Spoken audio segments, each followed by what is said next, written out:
Hello అండి అందరికీ. ఈరోజు మా ఇంట్లో స్పెషల్ వచ్చి టేకు చేప అనమాట.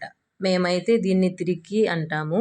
సో, ఈ కర్రీ వచ్చి ఇంకా స్పెషల్ ఎందుకంటే ఈ కర్రీని మా మామయ్య గారు కుక్ చేస్తున్నారు.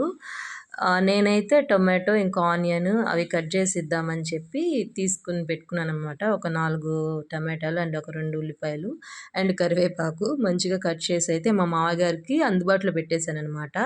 ఇంకా మా మామయ్య గారేమో కర్రీ చేయడానికి ప్రిపేర్ చేసుకుంటున్నారు.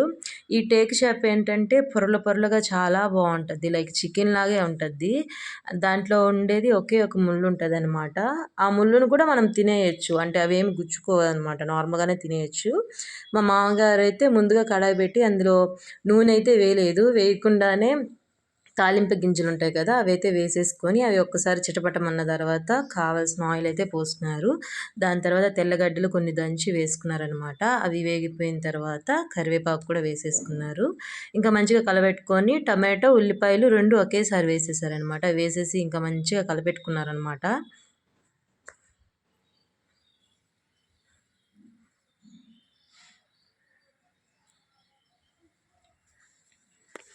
ఒక సైడ్ అయితే టమాటా ఉల్లిపాయలైతే మగ్గుతున్నాయి. ఇంకో సైడ్ అయితే మనం ఆల్రెడీ క్లీన్ చేసి పెట్టుకున్నాం కదా చేపలు, వాటికి మంచిగా కారం అయితే కలిపి పెట్టుకుంటున్నారనమాట. ఎందుకు అని అడిగితే మంచిగా కారం ముక్కలకి పడుతుంది.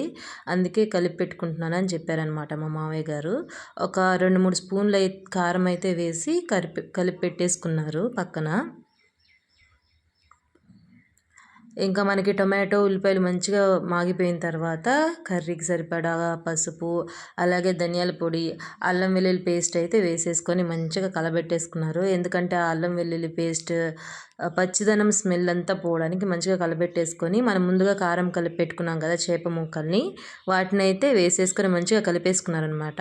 కలిపేసుకున్న తర్వాత రుచికి సరిపడా సాల్ట్ వేసి కొంచెం అంటే మన కన్సిస్టెన్సీకి సరిపడా వాటర్ అయితే పోసి మంచిగా ఇలా కలిపెట్టేసుకున్నారు. ఎందుకంటే చేప ముక్కలు కదా నలిగిపోతాయి కాబట్టి గరిటె యూజ్ చేయకూడదు. అలా తీసుకొని మంచిగా కలబెట్టేసుకున్నారనమాట.